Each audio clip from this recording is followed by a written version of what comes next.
I'll tell you, folks, the mid 1980s, no matter how you look at it, quite a year during the what I consider the golden renaissance of animation, television animation, that is. I mean, you had some great Saturday morning cartoon lineups from NBC to CBS to ABC, even to syndication. There was not one place you could not tune in and not see a great Saturday morning cartoon, or at least an interesting one.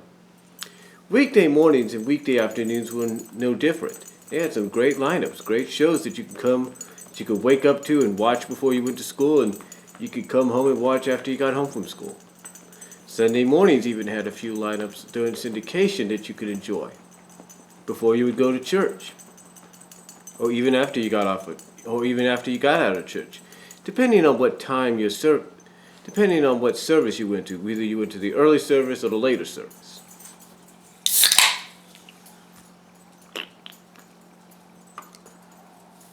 But one thing about the 1980s too was that a lot of the shows that came out, a lot of the great animated shows that came out in the 1980s, at least one, if not a lot of them, some of the very well-known ones to a lot of us people that grew up in the 80s, like myself, Zara Nizrak, and a few others, some of them, if not a majority, ended up getting some kind of feature film out of all this. Out of all that, ended up getting some kind of feature film. Whether it was a theatrical one, direct-to-television, or direct-to-video. It seemed that any show you were a fan of, almost 90% of them, well, I wouldn't say 90%, but I'd say almost 75% of the shows you watched as a kid, one way or another, had a feature film attached to it. Now, whether or not that feature film was a compilation or it was a straight story that kind of led you into the beginning of a new series, was sort of a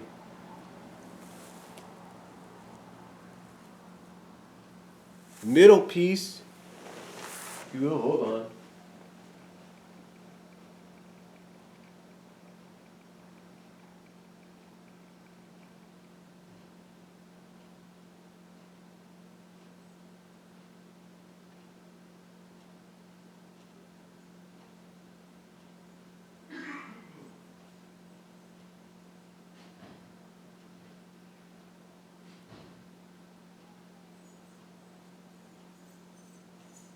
Sorry about that. Sorry about that. I thought I heard something. I thought that was my mom showing up. Sometimes she gets off early and comes home early. But anyway, like I was saying, whether it was a compilation movie, basically a compilation of a lot of episodes into one, with some original animation to help tie it together, a la Looney Tunes, or whether or not it was a movie that led you into the beginning of a new series, or it was a movie that was sort of like a middle piece or finale. Well, the 1980s gave you a variety of feature films based on shows you watched. I mean, you could not, from what I could tell you from experience, you could not watch a weekday morning or Saturday morning cartoon lineup on any network, syndicated, or through the likes of NBC, CBS, or an ABC. You couldn't tune in almost every year from 85 to 87, if not 88,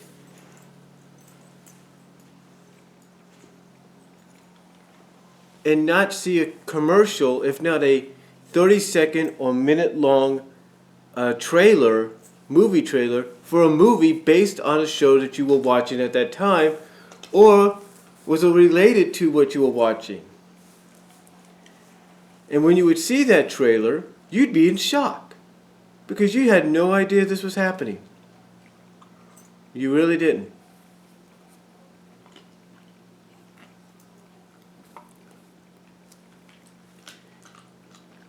And whether or not that was and whether or not that movie, like I mentioned earlier, was theatrical, direct-to-video, or direct-to-television, you would want to see it in some form or fashion. Well, that's what the 1980s provided us with. Now, 1985 sort of started it out. If you were a fan of Care Bears, then you kind of got a taste of what we were going to be in store for. The Care Bears, although originally animated by Dick Animation and I guess some anime company associated with them, well, not just some anime company, but probably early Dick Animation, through the specials with Professor Coldheart as the villain and such. When you got to the movie kind of retconned that a little bit. And then, when you got to the sequel the following year, there was definitely a retcon and reboot right there. But Care Bears was based on something you watched on television. And now all of a sudden, here it was on the big screen. And yes, according to what Nostalgia Critic said, Doug Walker, in 1985, the Care Bears movie beat The Black Cauldron. Yeah, that movie, based on a franchise created by American Greetings that had an animated series with several specials in between, its theatrical movie debut beat Black Cauldron. It beat a Disney movie. Go figure. So, the following year, 1986 rolls around, and the Care Bears get a second movie, but they're not alone. You see, Sunbow and Marvel decided, along with D.E.G. Laurinaitis, I can't even pronounce the name right now, but D.E.G., it was called Dia Laurinaitis, or something like that, came together to release 2 feature films in the span of a few months. Now, the last time I talked about something like this, I said one of them came out at the beginning of the year. I was wrong. That, I think, was saved for Care Bears. But basically, these 2 movies, distributed by DEG, Dirk Laurinaitis, whatever they're called, came out almost months within each other.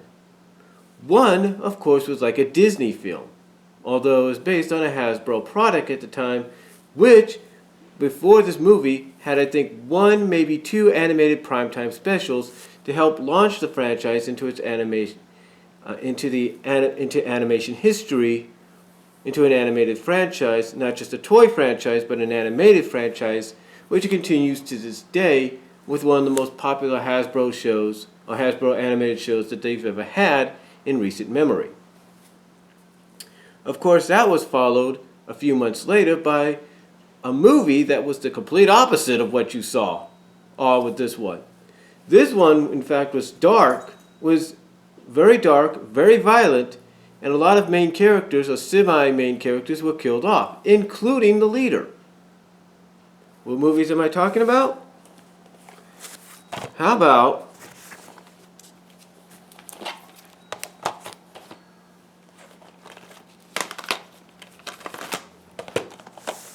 Transformers, and that's all the different versions from the Rhino, the Sony, and of course the Madman Entertainment Blu-ray, and My Little Pony.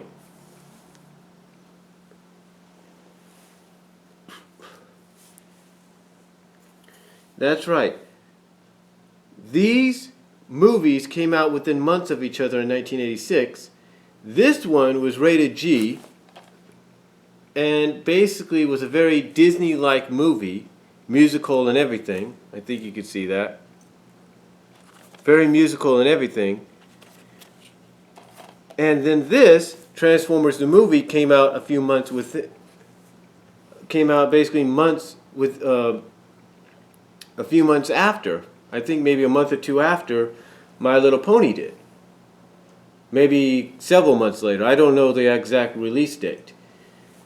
But these both came out within almost a very quick timeline of each other in 1986, and what a polar opposite for both of them. Here, like I said, you had a Disney-like movie in My Little Pony, and here you had a movie that basically, as some people said, changed the history of animation or animated movies as we know it. Why do I say that?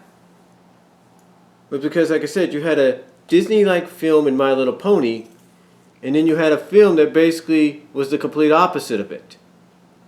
And what's funny, as you could see here, this was the rating at the time for Transformers the movie. And this was at a time that PG-13 was still slowly being integrated into the movies. And basically some movies were still being considered, if they were animated like Transformers was, they were still considered, even as violent as they were, they were still considered PG, despite how dark and violent they were. Looking back on it, though, I'm sure the people of the MPAA would have given this a PG-13 rating. But like I said, you take a look at this, and this is basically the complete opposite. And like I said, these came out months within each other, from what I understand, or from what some people have said.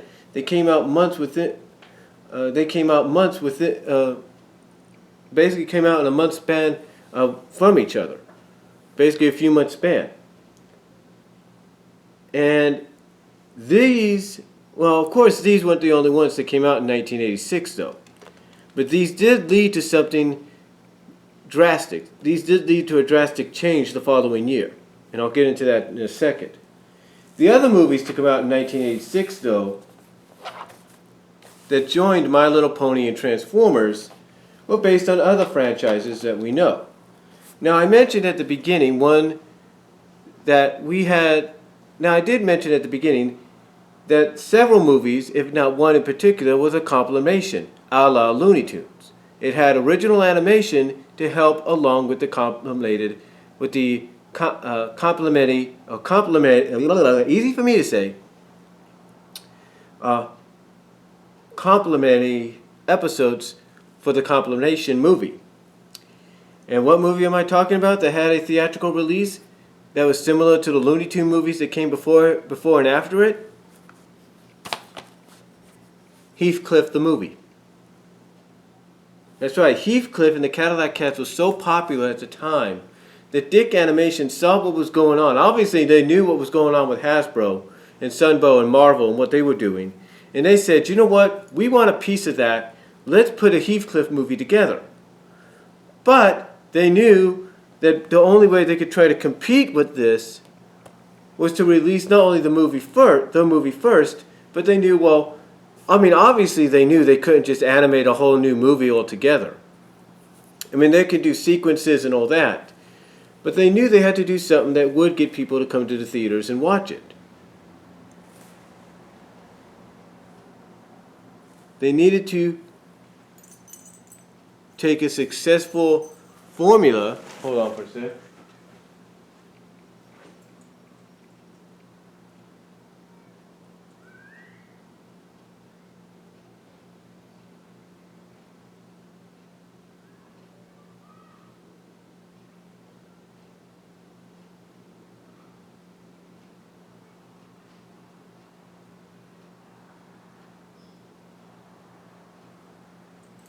Sorry about that again. I thought my mom had arrived.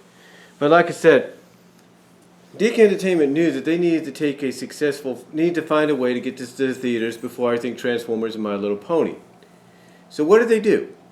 They decided to take, I guess, a very successful formula that Warner Brothers used for a lot of the Looney Tunes compilation movies. And they decided, okay, let's do the same for Heathcliff. And that's exactly what they did. They basically took the best of Heathcliff, some of the best Heathcliff episodes they could find, like The Cat Father and a few others. And they decided, like I think it was The Cat Father, the Siamese Twin one, and a few others. I think even the one with Heathcliff's father. They decided to take a lot of those episodes, piece them together with some original animation with Heathcliff narrating to his nephews, who were the only new characters introduced, and thus we had Heathcliff the movie. Now, did it succeed in the box office? Well, I'll get into that in a second. Now, Heathcliff the movie, My Little Pony the movie, and the Transformers movie in 1986 were not the only films. We also had, well, something that was an answer to Transformers the movie. You see, obviously, the people at Hanna-Barbera, they obviously heard that Transformers the movie was being made, and decided that they had that through Tonka was the toy distributor at the time for GoBots, decided that what better way to introduce a new toy line than with a movie. Now, some might say it was coincidence that they came out around the same time as Transformers did, maybe a few months earlier. But in 1986, we got GoBots and the Battle of the Rock Lords. Now, again, this came out months before, and unlike Transformers, this had a G rating. Of course, at the time, it was made by Hanna-Barbera, and Hanna-Barbera didn't really want to go in a direction that would have been PG. And let's not forget, GoBots was more like, even though it was kind of like in the same veins as Transformers, they weren't as violent. Yeah, you could say there were some moments in Battle of the Rock Lords that would warrant this a PG rating, but it didn't. I mean, basically the death toll for Battle of the Rock Lords was for basically the unknown characters, basically like the rock leaders that we didn't even know about.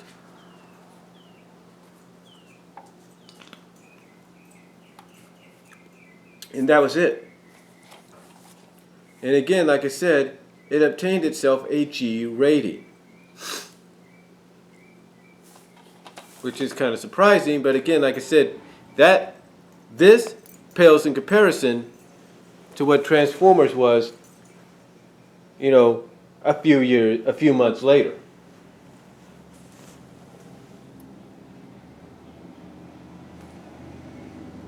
But 1986 would also be rounded out by one more movie. 1986, even though it was part of the mid-1980s, really was the centerfold or the centerpiece for a lot of these theatrical movies. And they would finish up 1986 with this film. Let's get that in view here. Secret of the Sword, He-Man and She-Ra. And this, believe it or not, came out about a year before the Masters of the Universe movie. Which is surprising, but it did. Now, some might say it came out in 1985, and I could be wrong on the release date, but I remember it mostly being advertised in 1986. So yeah, 1986 was really, like I said, the centerpiece for theatrical animated features. Either they had a long lifespan or a short lifespan in theaters. It was the centerpiece. Everybody wanted a piece of that pie, either through Filmation with He-Man and He-Man and She-Ra, Secret of the Sword, which introduced She-Ra to the He-Man franchise, just like GoBots' movie Battle of the Rock Lords did for the Rock Lord characters. These movies here introduce new characters to the franchise through movies, through theatrical films. And a lot of franchises have been known to do that. Either it's theatrical, direct-to-video, or direct-to-television, they have done it. But they've all had a theatrical release. So at least they all have that in common. They all had a theatrical release. But here was the problem, though, in 1986. And this led to the following year and some major changes happening with one movie. A lot of these films bombed at the box office. The majorities bombed. Transformers and My Little Pony, even though they came out months within each other, a few months apart, if you will, from each other, both movies bombed at the box office for Hasbro. Yeah, Transformers may have made a little bit more than My Little Pony, but still they bombed at the box office. They were critical failures. Heathcliff was